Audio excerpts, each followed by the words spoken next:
जबलपुर में विधानसभा चुनाव नजदीक आते ही राजनीति गर्माती जा रही है, जहां आरोप प्रत्यारोपों का दौर जबलपुर शहर में कांग्रेस और भाजपा के नेताओं के बीच में चल रहा है। उसी कड़ी में अब भारतीय जनता युवा मोर्चा के पूर्व प्रदेश अध्यक्ष अभिलाष पांडे भी आरोप प्रत्यारोप करने में पीछे नहीं है।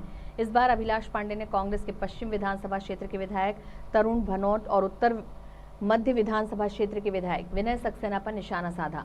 उन्होंने कहा, कांग्रेस के नेताओं के द्वारा भारतीय जनता पार्टी के वरिष्ठ नेतृत्व को व्यक्तिगत जीवन को लेकर बयानबाजी की जा रही है, जो कि सरासर गलत है। उन्होंने कहा कि शहर में भूमाफिया सक्रिय हैं। कांग्रेस के विधायकों के द्वारा भूमाफियाओं को संरक्षण दिया जा रहा है, जिसके चलते पूरे शहर में भूमाफियाओं का आतंक देखने को मिलता है।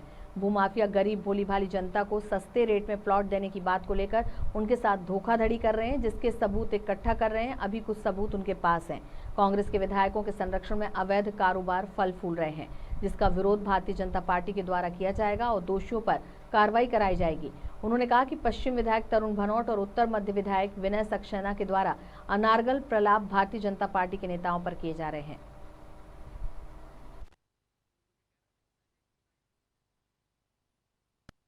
जो बेचारे पूरे जीवन भर की कमाई के बाद अपना मकान बनाते हैं और उनके साथ छलावा करने का काम जिस नाम से हुआ है, वो नाम किससे जुड़े हुए हैं, उनके आका कौन हैं, अपने शिष्यों के नाम पर वो ज़मीन लेकर और फिर उसको उनके आकाओं ने लोगों को बेचा है, ये साफ तौर पर दिखाई देता है। साथ ही कई ऐसे मुद्दे हैं, कई ऐसे ज़मीन के मुद्दे हैं। एक संजीवनी नगर की 5 एकड़ की ज़मीन का मुद्दा है, जो जेडीए की ज़मीन है, उसे बेचने का काम किसने किया है, वो वर्तमान समय में किस पार्टी से जुड़ा हुआ है और उसका आका कौन है, ये बातें भी सामने आती हैं। ट्रस्ट की ज़मीन है, ट्रस्ट की ज़मीन को कैसे आपने वो किया और उसको किस तरह से आपने मंदिर के ट्रस्ट की ज़मीन को पलटाकर आपने बिल्डरशिप करना शुरू कर दिया।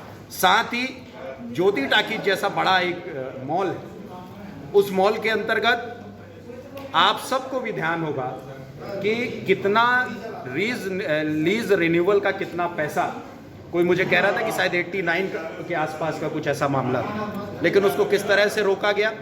फिर जो इस तरह की नजूल की ज़मीन, उसमें कितने % कंस्ट्रक्शन होना चाहिए, कितना % कंस्ट्रक्शन हो रहा है, ये सारी बातें आप भूलकर जनता को भ्रमित